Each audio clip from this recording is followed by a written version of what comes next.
Is a civil engineering major or civil engineering degree worth it? That's what we're going to be talking about today, and let's jump right into it. First off, what exactly is civil engineering? With civil engineering, you're going to focus on planning, building, and implementing large infrastructure projects. Besides engineering, a lot of the skills you're going to run into are going to be computer science, surveying, project management, and analytical problem solving. Now, there's around 13,000 people that graduate with this degree every year at a bachelor's level. Now, there's 4 important components we're going to go over, but first thing we're going to talk about is going to be salary. So with this degree, you would expect to make around $61,000 a year starting out and $103,000 in mid-career pay. If you became a civil engineer, you would make around $87,000 a year, which is around $41 per hour. Another career path you might go down is becoming a surveyor, and they make around $63,000 a year and $30 an hour. And there's a bunch of other related careers. I'm going to go ahead and leave a list of them up on the screen, and you can check them out if this is a degree you're interested in. And you'll see that most of them are relatively well paying, and when you look at engineering over a lifetime, you see that it's the highest paying type of degree. They make around $3.5 million over a lifetime, whereas the average degree is going to make $2.4 million. Now, of course, this is data from about 40 years ago up till now. This is the census data, but maybe the census data 40 years from now will show that other types of degrees are more lucrative. Now, I always recommend that you try to go for a career where you could make around $75,000 a year, because studies have shown that your happiness increases on average up to about $75,000 to $80,000 a year,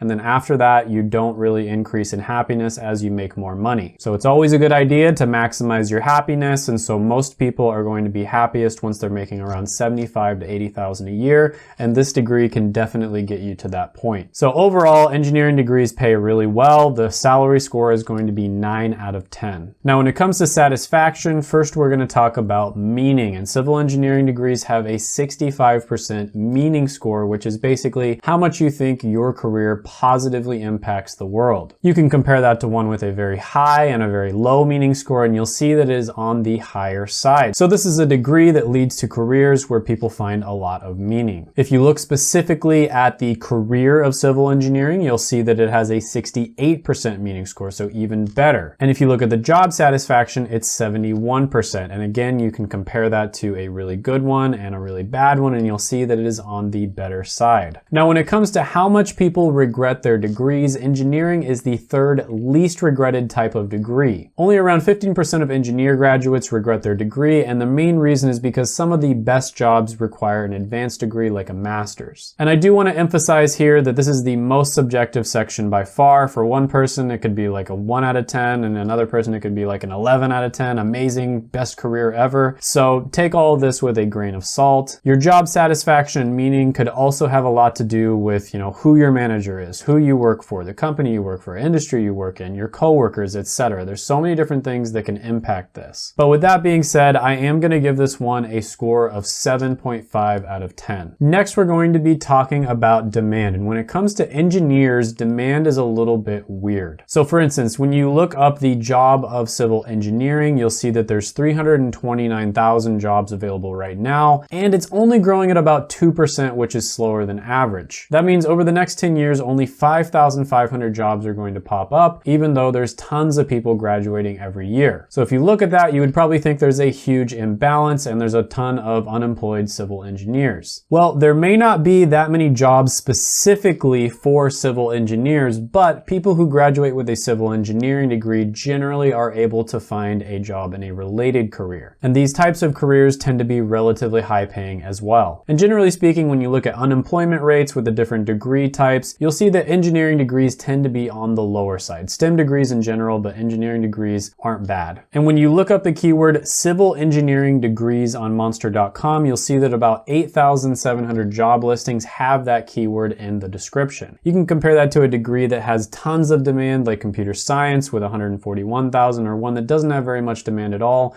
and I anthropology at under 1,000, and you'll see that it's pretty decent. I know that might not seem very good, but 8,700 is definitely on the higher side. Computer science is kind of like a freak outlier. And one thing you'll notice here is even if businesses aren't actively looking for people who have civil engineering degrees, a lot of the time if you apply to just a random job that's like, pretty well paying, like a business job for instance, and you have a civil engineering degree, you're more likely to get hired than if you had a degree that might not be as well respected. A lot of companies have the philosophy that they're going to hire engineers and they're just basically going to hire the smartest and hardest working people they can, and then they can teach them how to do the specific skills required for the job later on. So with that being said, the score here is going to be 8.5 out of 10. Next, we're going to be talking about X factors, and that is anything that we didn't go over before, but I still think is important. And the first thing we're going to go over is, I mentioned before that engineering degrees in general over a lifetime are going to make around 3.5 million. Not only that though, engineering degrees that go into completely unrelated careers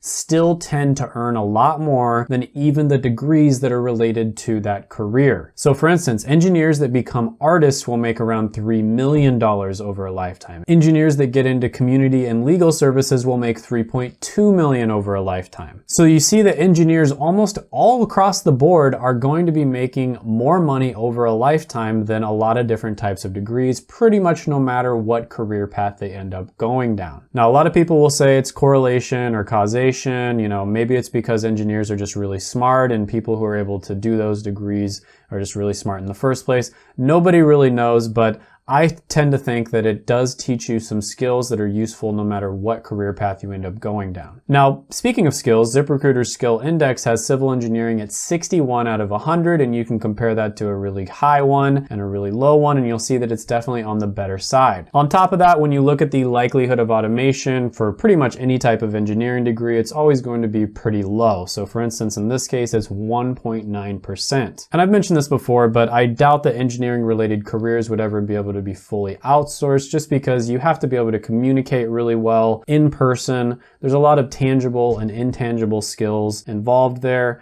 A lot of creativity involved. A lot of the time you're going to have to actually be on site so that you can touch things and fix issues. So I highly doubt that an engineering related career would ever be able to be fully outsourced. Another thing is that engineering degrees tend to create a ton of millionaires, and in my opinion the reason why is because so many people end up starting their own businesses when they get an engineering degree. A lot of the time engineers are kind of on the cutting edge of technology, and so it's very easy for them to see problems that can be solved, and that's basically what entrepreneurship is. It's practical problem solving. So if you're somebody who might want to start a business in the future, this might be something for you to look into. I always like to mention that engineering related degrees are very difficult, so you've got to know what you're getting yourself into. Very tough. If you want to go to college and just party all the time, engineering is going to be tough for you to accomplish that unless you're a genius. But overall, I'm going to give this one an X factor score of 9 out of 10. So when you add all those up and you divide it by 4, you're going to get an overall score of 8.5 out of 10. This is a great degree for the right person. As always, make sure you do your due diligence, research it, reach out to people who are in careers that you're interested in, figure out what your strengths and weaknesses are, what your passions are, what your natural talents are, and figure out what types of careers align with that. Don't just go into this one because I recommend it or because I say that it's high paying or anything along those lines. That is a bad idea. But if you want some help doing research on college degrees, you can check out my college degree ranker down in the description below. On that, I basically compiled a list of all of the most important factors that you should consider, in my opinion, when you're looking at different college degrees. So if you don't want to wait for a video to come out that you're waiting for, you can just check out my college degree ranker down below, and there's a good chance that you'll get your answer, and it is in my Patreon. All right, guys, share the video with your friends, hit that like button, gently tap the like button, sorry. Hit the subscribe button, ring the notification bell, comment down below any thoughts, comments, criticisms, etc. that you have on the video. And don't leave, check out my other videos right here. I made them just for you.